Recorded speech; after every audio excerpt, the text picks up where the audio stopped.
വെളിപ്പെടുത്തൽ വിശേഷം 3-ാം അധികാരം 19 മുതൽ 21 വരെയുള്ള വസനം. நான் நேசிக்கிறவர்களே அவர்களை கடிந்து கொண்டு சிக்ஷிக்கிறேன்.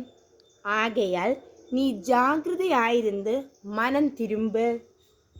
இதோ வாசல் படியிலே நின்று தட்டுகிறேன்.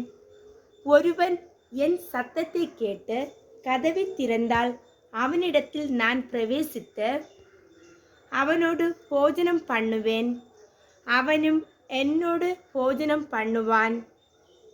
நான் ஜெயங்கொண்டு என் தேவனுடைய சிங்காசனத்திலே அவரோடு கூட உட்கார்ந்திருப்பது போல ஜெயம் கொள்கிறவனோ அவனும் என்னுடைய சிங்காசனத்தில் என்னோடு கூட உட்காரும் படிக்கு அருள் செய்வேன்.